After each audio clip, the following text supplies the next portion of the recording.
introduce our musician. Everybody.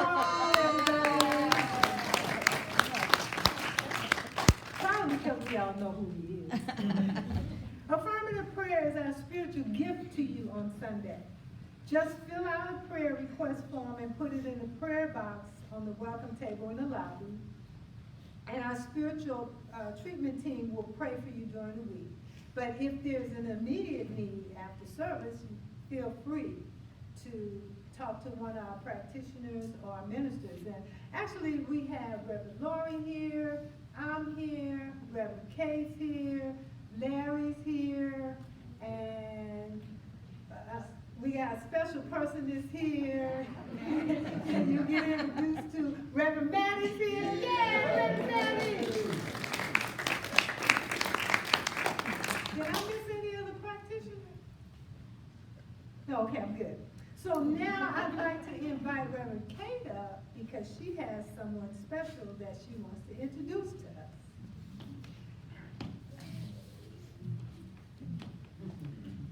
Okay, so the next thing on your agenda is an inspirational reading. And today our inspirational reader is none other than our new assistant minister, Reverend Maurene Bishop. So I just want to say that treatment works. You know, treatment works. She is the answer to not just my prayers, but I know, our whole staff and organization, like, oh, how are we going to get started up again? How are we going to, hit the road running with some energy? And so I have asked Reverend Maurene to just introduce herself to you. So. Thank you. And you are all the demonstration to my treatment as well. So, thank you. And yes, I'm Reverend Maurene Bishop. You can call me Rev Mo. Robert and I most recently, like a week ago, were down. I was teaching in Mexico, right by Guadalajara, a little town called Chapala on the Lake Chapala, teaching center there. And I got the call. In more ways than one. It's great, the calling. So I'm so happy to be here with you today. I want you to know I'm here for you. I'm here to treat. I'm here to counsel. I'm just here to be a good listener. So feel free to call on me. And I wanted to just give you a little tiny background. I became a practitioner at the Honolulu Religious Science Church back in 2006, I think. I became an Emerson minister after I moved here to work for SDG&E, and I, under the tutelage of Reverend Dr. Tom Sammer and his beautiful wife Gisela. And then last year I affiliated with CSL. So that's how I got here, and I'm really excited. And I want you also to meet Robert later. Robert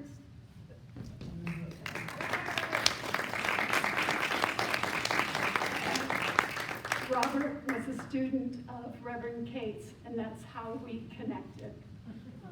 So today, I brought out the big gun. This is my original first edition, 1938. Wow. Signed by you know who. Yes.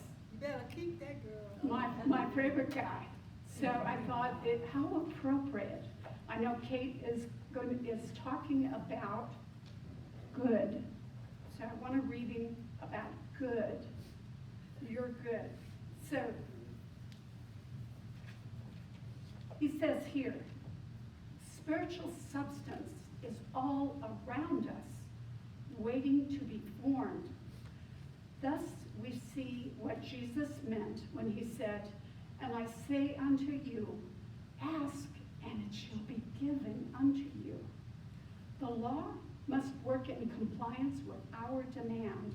The divine urge within us is God's way of letting us know that we should push forward and take what is awaiting our demand. If the good were not already ours in the invisible supply, it would be impossible for us to procure it in any manner. And then he quotes Psalm 145, quote, "He openeth his hand and satisfieth the desire of every living creature." And Ernest goes on to say, "I have perfect and complete faith in God as my ever-present good." So go for the good. Thank you. I hope to talk with all of you, and please make yourself known if I haven't already. Thanks.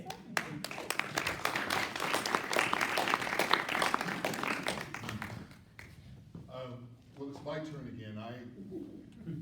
Gosh, there's so much to be said, but I think the one thing that all of us can relate to during this whole 2 years was, where is the love?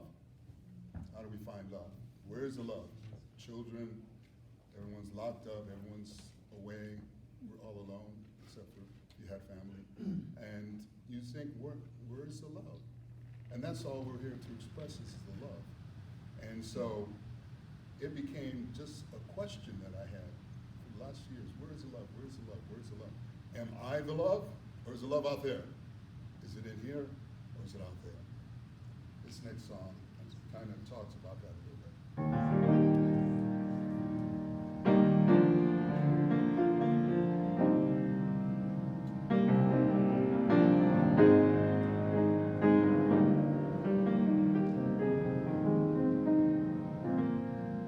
In this moment, in this place, I remember who I am. Letting fear and worry fall away from me. I open my eyes and I can see there is only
the privilege of introducing someone we know. But I just want to say, she wrote down in the book, but keep it brief. So I'm deliberately not going to keep it brief. But what I want to say is I want to say thank you, because Reverend Kate has been holding the consciousness for the center. As we've been going on, doing whatever we do, facing the challenges, and there was someone holding the space, dealing with all she had to deal with in her own personal life. And I want to say thank you for that. Because when we hold a space, that means we're standing there, and no matter what is happening, no matter what it looks like, we are knowing the truth. That one day we will be sitting like we're sitting right here, right now, today. Thank you, Reverend Kate, for that.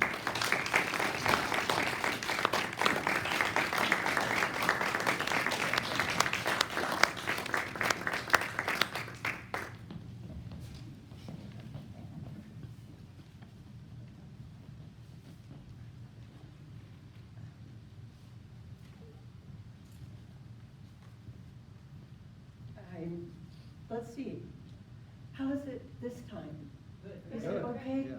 Good, treatment works. Because I had to go adjust the sound level without hearing it. But I'm really glad to be here today, and thank you for those kind words, Reverend Ahmondra. You know what they say, it takes a village, right? So here we are together. And I really struggled today. I mean, we did meet in July, and it didn't really work out too well. But because, you know, it seemed prudent to close again. But I just feel like we're ready now. We're ready to get rolling, get going. And every time I started to write my talk, I can't tell you, but like 4 or 5 times, I couldn't figure out how do you make the transition from the pain of the past 2 years to the let's get rolling and move forward. And thank you, Michael Paul. That song really, really summed it up. Just to have a consciousness that there is love. And love's eternal.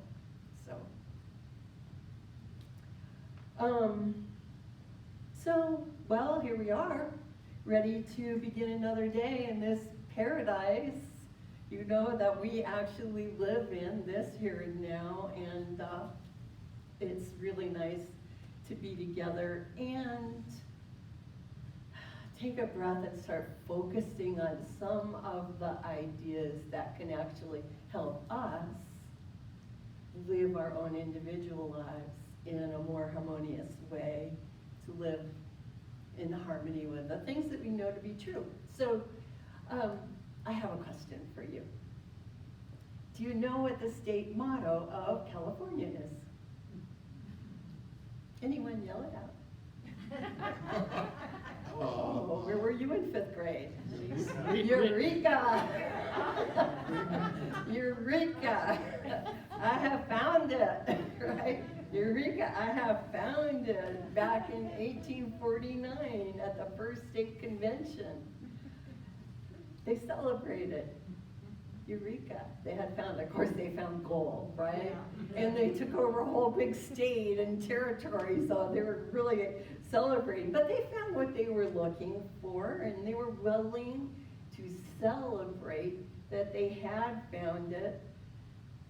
Well, how do we know when we found what we're looking for? How do we even know what we're looking for?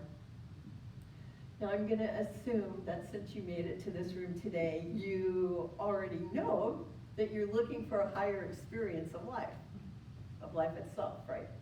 You know, how to be more self-actualizing.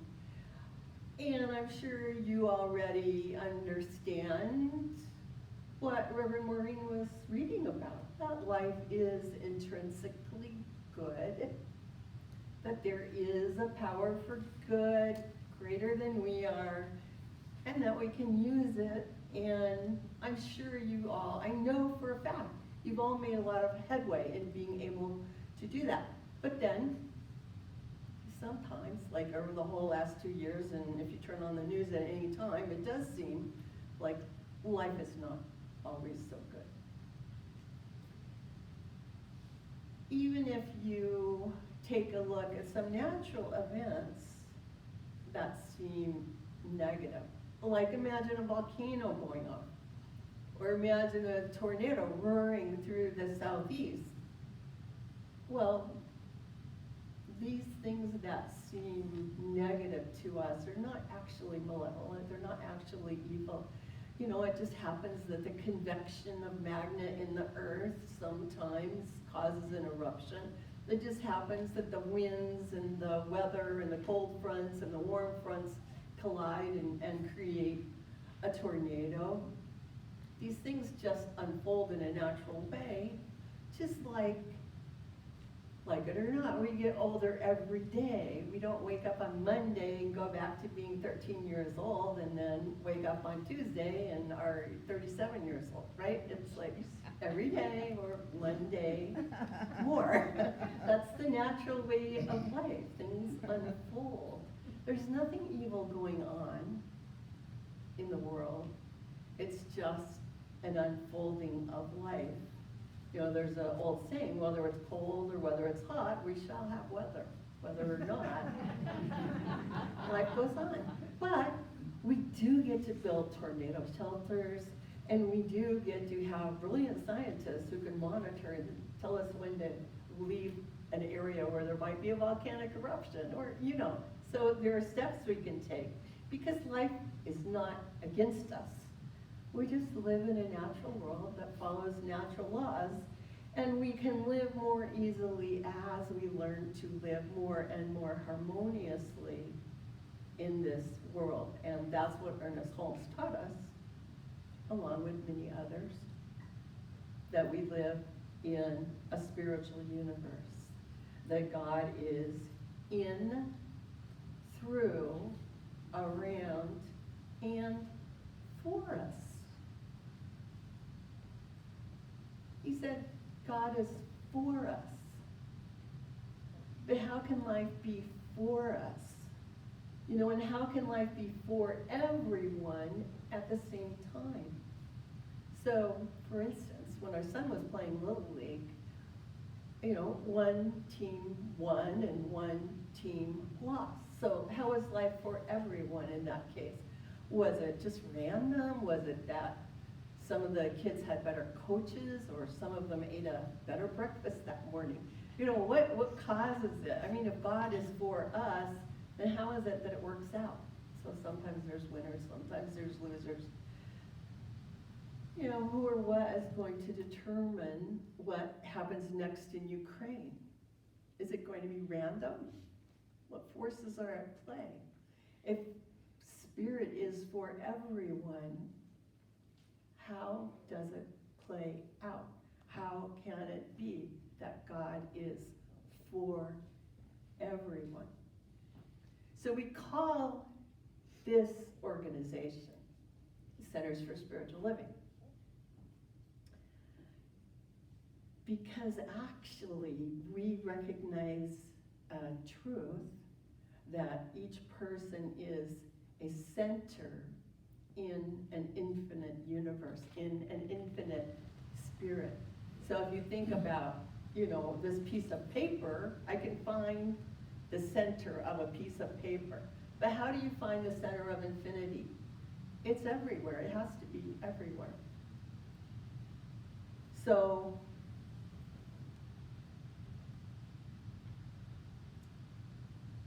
what's true, I guess you'd say, mathematically or scientifically, is true for us spiritually.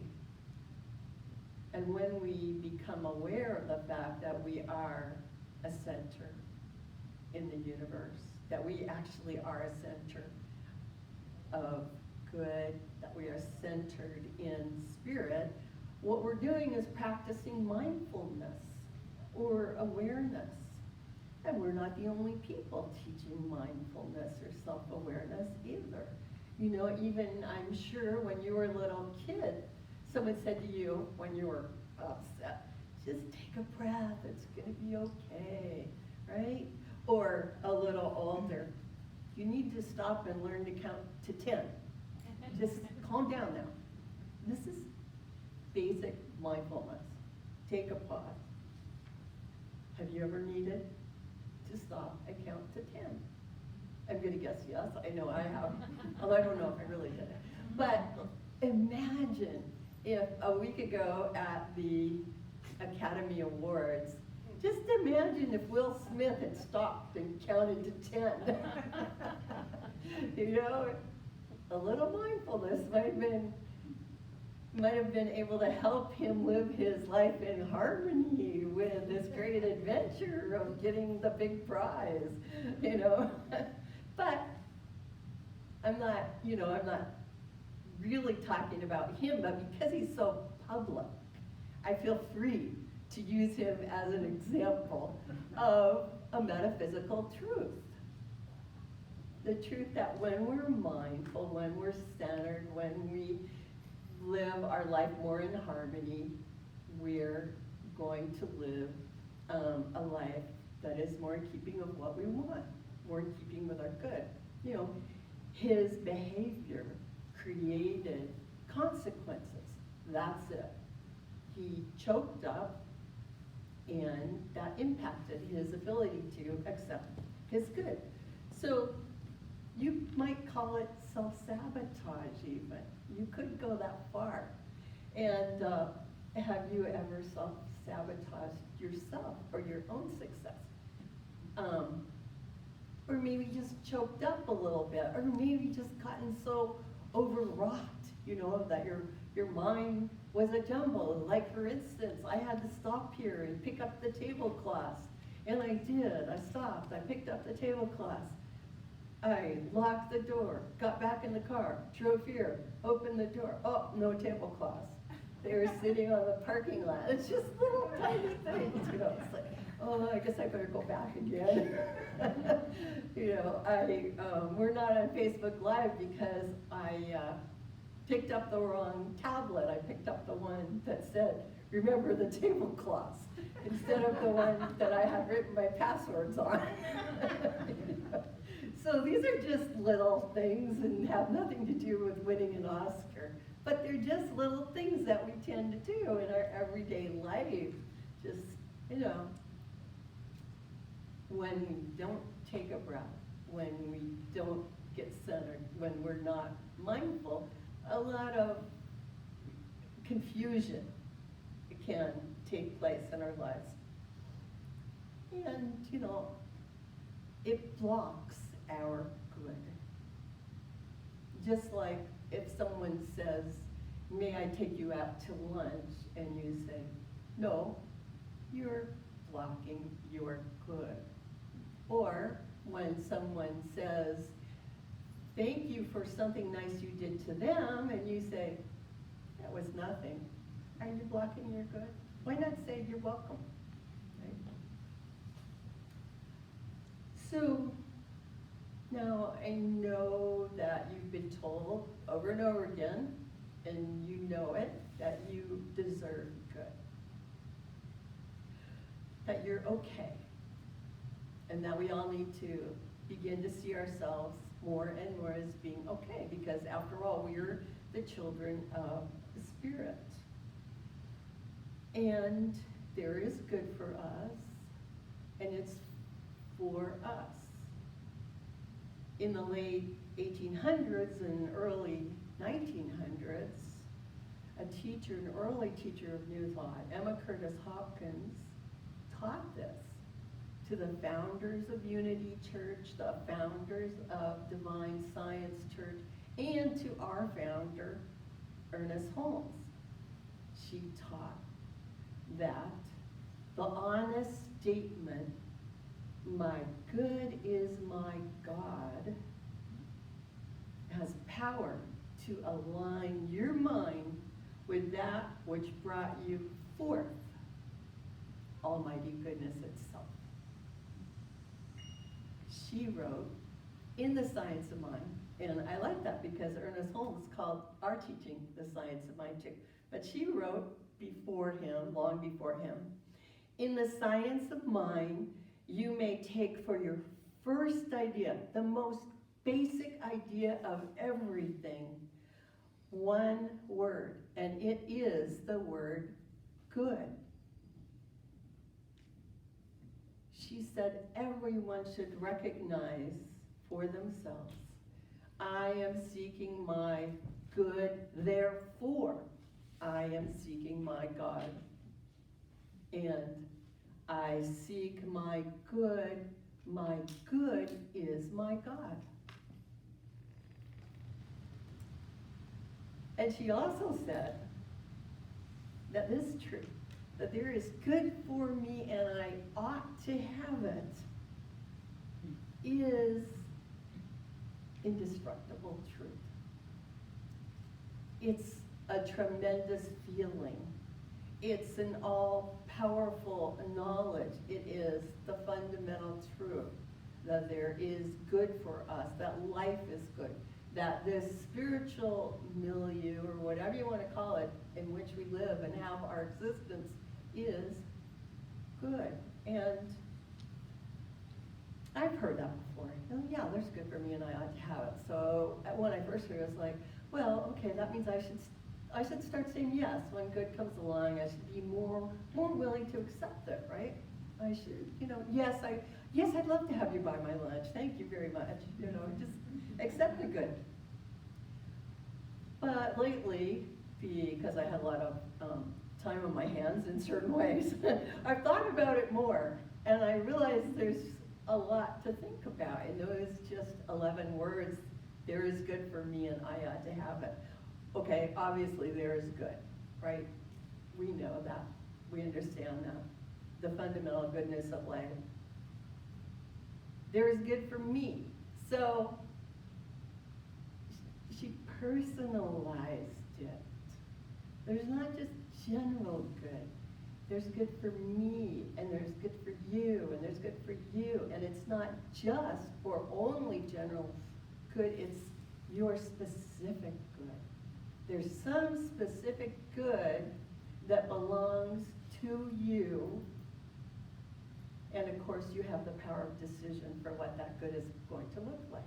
But it's, it's about getting in the harmony with life and accepting it. But it's almost like you could think of it as my bundle of good in the universe of good, just like my life is something particular in the universe of life. So when she says, there is good for me, each of us, and we ought to have it, that word ought is important. If you're not accepting your good, if you're not seeking your good, you're not really doing your part. You're not doing what you came here for, right? If you're always saying no to a universe that's always saying yes, what are you about? The universe says yes to your good. So we need to also say yes to our good, to get in harmony with that good. So there is good for me, and I ought to have it. I thought it through, and then I recognized, and this is partly because I was taking a class with Reverend Dr. Carol Carnes online, A Shortcut to Miracles. And she said something, and it just struck me. She said, yeah, you're entitled to your good, but you're not entitled to take someone else's good. Your good is specific to you. If I want a piano, I don't get the women's club piano, right? I get my own piano. I don't want a piano. I'm just using it as an example. But that is kind of a catch, where we say what goes around comes around, and this is the point where war violence, dishonesty, thievery. Well, that would be big. Those things actually do end up turning out badly because it's really not in accord with life. It's disharmony. So yes, the universe says yes, but there are always natural consequences to whatever the universe is saying yes to. Yes, I could take that piano, and yes, there would be consequences, right? There are consequences to our thoughts, our words, and our actions, and our good is specific to us. And we get to plan what it's going to be. There's good for you. You ought to have it. And you can see your own particular, wonderful good.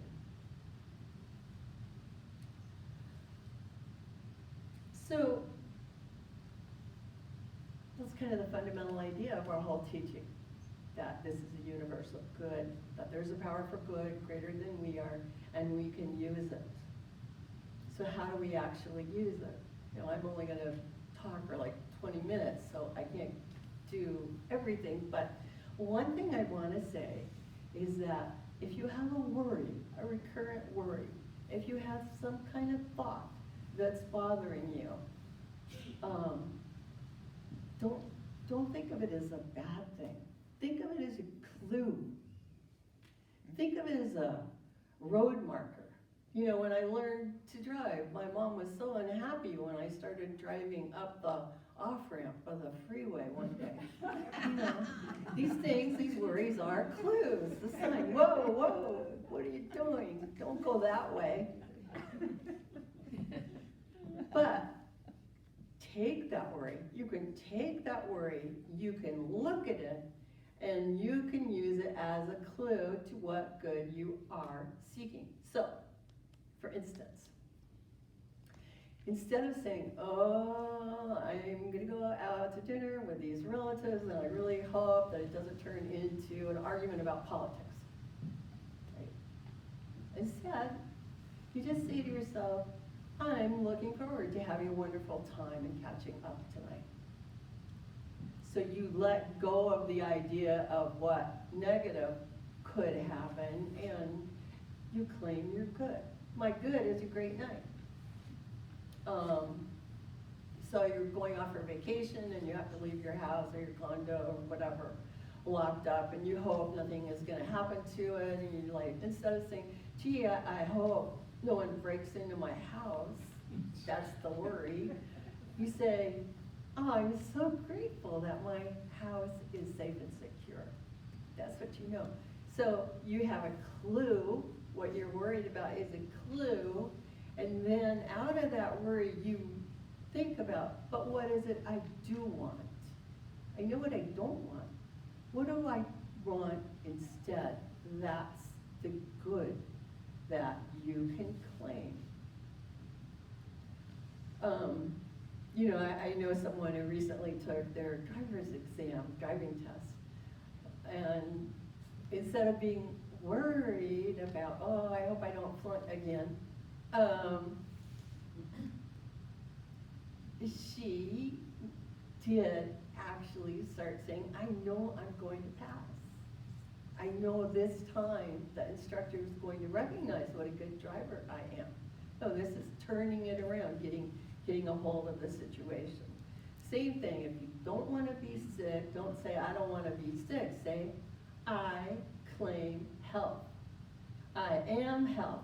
And if you don't feel like you can say, I am health, you could say, I give thanks that my health is improving every day. That's looking at the positive. So these are the things that you know, and I'm just trying to show you how the things that seem not so good, you can just kind of think of them as road markers to your good. You know, it's just like you're going down a path and you get over in the bramble. Well, the brambles, get back on the path. That's what we're always doing. And you know, there's a lot that's going on in life, and we each face the constant, everyday question of what next? What should I do next? Where shall I go next? What's going to happen next? And what we have to remember is to go back to the basic truth, the truth that there is good for us, that each of us is at the center of good, and begin to seek the expansion of that good, claim our good, celebrate our good, and you will discover more and more the truth of that saying. There is good for me, I ought to have it, and I accept it now.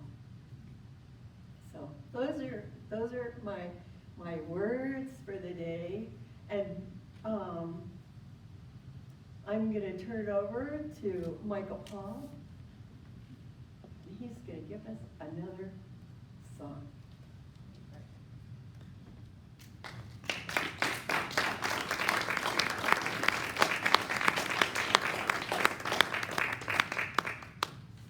Well, we're going to take a little trip to the Caribbean.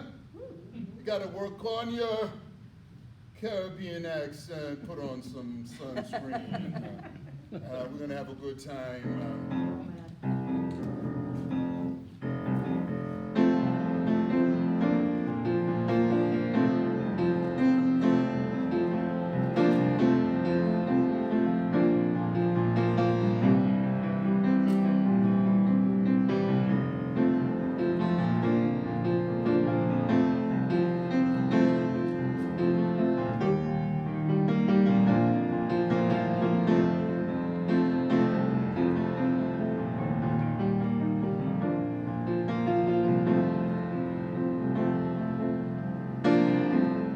I can see clearly now the day is gone.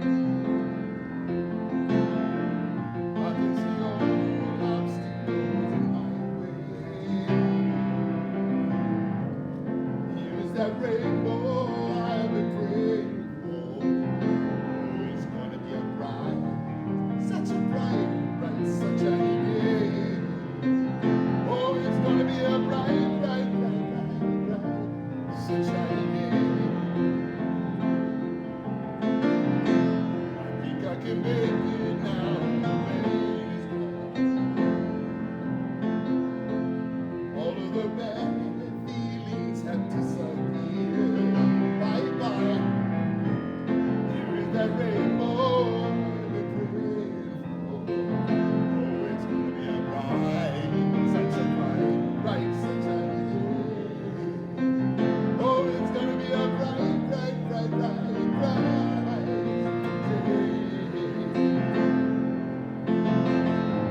I'm going down, nothing but blue skies.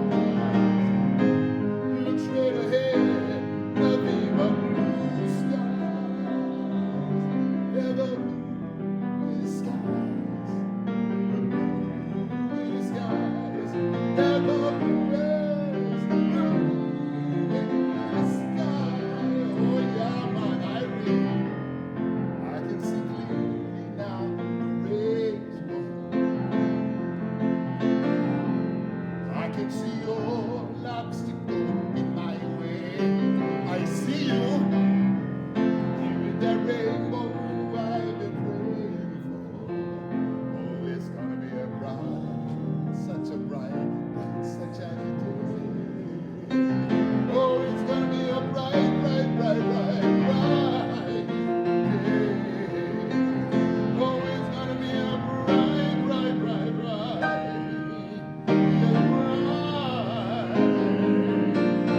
Oh, man, it's gonna be a bright, shiny day.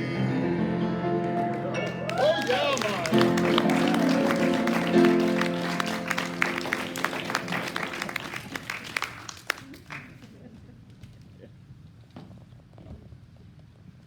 Oh, thanks again, Michael Paul. That was great. I feel like that. I feel like it's a bright, shiny day, and I'm going to just invite you. We're going to have our offering now. I'm a little rusty on asking for people to contribute, but I know that it's all about sharing our good and making a demonstration of our good. So Norm and Nikki are going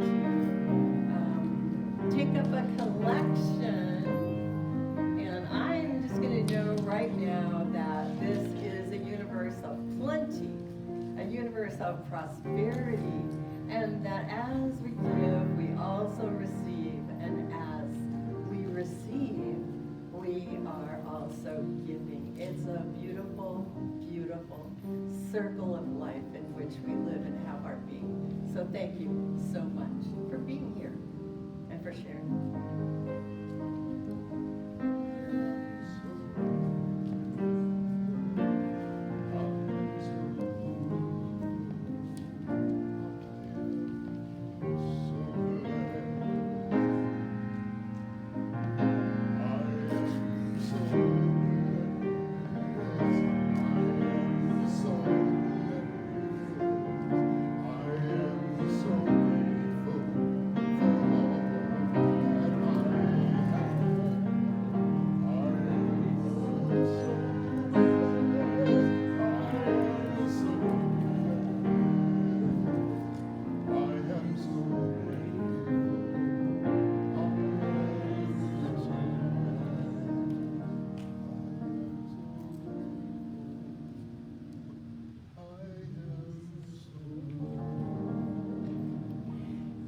So, where's Reverend Ahmondra? Well, she's walking around. Reverend Ahmondra. Did she leave? She's around. Anyway, she said such nice words about me. I really appreciated it. But you know, the feeling is mutual, because these past 2 years have really been challenging. And I remember it was just, wow, March 2 years ago when we had to shut down. And none of us knew what to do. We didn't know how to put church on the internet at all. So Reverend Ron, Reverend Lori, Reverend Ahmondra, and I all got really busy learning how to get something or other up on Facebook and YouTube. And we had a few little shaky experiences when, you know, you put on music and then they would go, oh, you didn't sing that, we're gonna mute you. Some little things that happen, but eventually we got it through, and I wanted to just say thank you. So, Reverend Lori. Yes, everyone cheer. Definitely a learning curve, but it was worth it. Oh, because she was such a help, and it helped me figure out how to make posters and everything. And she was doing all those posters for every week what was happening. And Dr. Maddie, I wanted to thank you too. Because even though she didn't go on Facebook, she was on the telephone with me all the time. What am I gonna do? we can't be open. And she was so brilliant about it. And then there's another person, Jan. Jan has been so consistent for this whole time. You know, going to get the mail, making the deposits, giving the financial reports, doing all of the business things that had to go on, even though we weren't open. And I'm going to give these flowers to Reverend Ahmondra later. So I know she's here somewhere because she said she'd be here a few more minutes. But she did so much. And you know, even just making, because she was a professional speaker before, and so I learned a lot from her. And she would just say, well, you've got to get the light on your face. You've got to do these things. So it was always a big help. So I just want to say thank you, and it really takes a village, and I'm so appreciative. So now, what are we going to do now? We're going to have a closing treatment and then the closing song? Okay.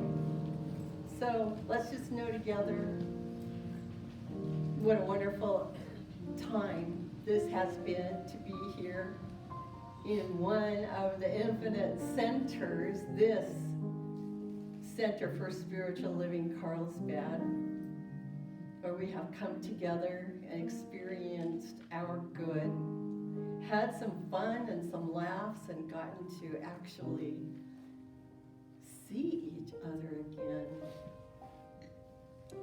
And let's just know that this is a wonderful beginning of a wonderful new time of good, of glory, of health, of prosperity, and of happiness for each and every person. I claim it. I know that Spirit says yes. This is the truth. I let it go, and so it is. So if you'd like to stand, the words are on the back. We don't need to hold hands today.